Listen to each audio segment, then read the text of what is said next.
Welcome to Key Review 8, Relational Stages in Conflict Management. How can we identify and explain the 5 relational escalation stages, including pre-interaction awareness, initiation, exploration, intensification, and intimacy? Pre-interaction awareness is where you notice or learn about the other without direct contact. You might observe them in class, hear from friends, or scan a profile. This stage involves monitoring assumptions and planning a respectful first contact, keeping indirect messages neutral and adapting by choosing a low-risk context for initial outreach. Initiation is where the first contact or conversation happens, often routine questions and first impressions. Politeness and nonverbal immediacy are key. Here we're aware of nerves. We use clear verbal introductions, supportive nonverbal cues like eye contact or open posture.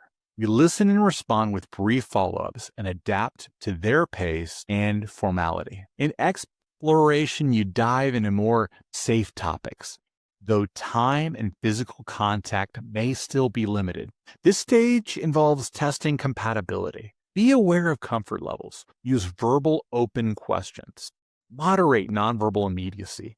Listen and respond with paraphrases and adapt topics based on their interest. In intensification, we see increased self-disclosure, the use of we language, private jokes, and more shared time and support. Here we're aware of expectations. We use I language for feelings, warmer nonverbal cues, listen and respond with validation, and adapt routines for each other. Intimacy, relational partners provide primary confirmation of each other's self-concept, characterized by highly personalized and synchronized communication. You might anticipate needs and communicate with shorthand. Be aware of patterns that help or hurt. Use verbal clarity about needs and boundaries. Congruent nonverbal immediacy, deep listening and responding, and flexible adaptation during stress or change are all used during intimacy. So to review the escalation stages, we have pre-interaction awareness, initiation, exploration, intensification, and intimacy. Next, we have the 6 relational de-escalation stages, which include turmoil, stagnation, de-intensification, individualization, separation, and post-interaction effects. It's important to note that you can jump between escalation and de-escalation in ways that are not in order in our relational stages. In turmoil, we have rising conflict and irritation. We have more negative exchanges and acceptance can drop. For example, frequent sniping over small issues that didn't used to matter. In stagnation, relationships can lose vitality. They can feel stuck. Disclosure slows. It's the same old routines. An example is conversations might feel scripted. You avoid new topics to keep the peace. In de-intensification, we have noticeably less interaction and closeness, more distance, and people reassessing the tie.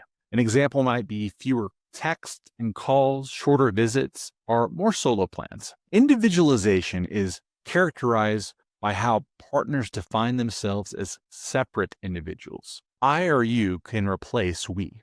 For example, your schedule and my schedule, and we might have little coordination. Separation is characterized by the intentional minimizing or ending of contact, dividing property or social ties, and tense logistics.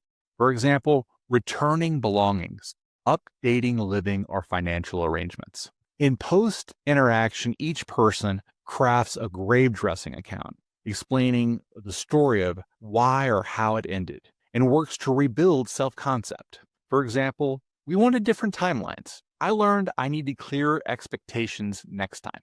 To review, the 6 relational de-escalation stages are turmoil, stagnation, de-intensification, individualization, separation, and post-interaction. So how do we identify and differentiate between conflict management styles and relational dialectics? In conflict management styles, we have non-confrontational, confrontational, and cooperative.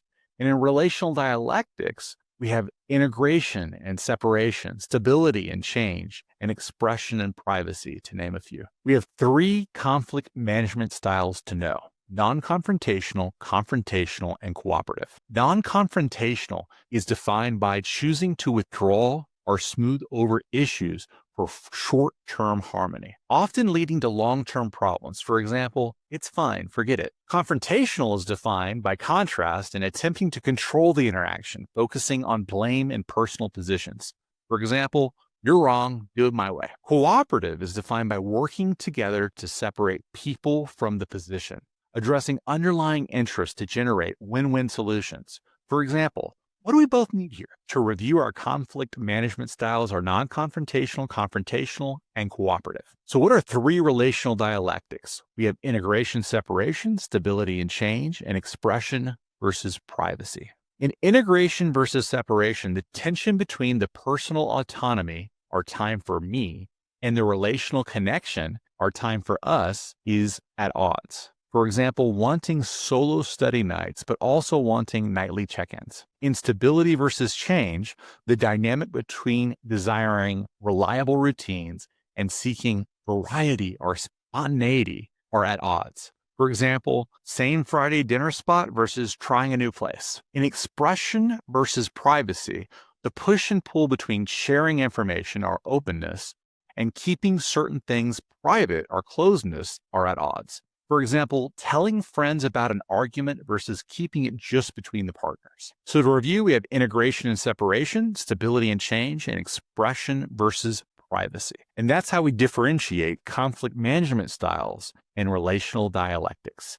How can we differentiate different types of conflict, like pseudo-conflict, simple conflict, ego conflict, serial arguments, and irresolvable conflict? Pseudo-conflict is a misunderstanding that once clarified, the conflict disappears. For example, you meant meet early as 8:30, and they heard early as 10 o'clock. Simple conflict is when we have different ideas or goals, resolvable with good information and problem solving. For example, two valid plans for the presentation, choosing based on criteria. Ego conflict is when the issue becomes personal. Saving face becomes more important than solving the problem.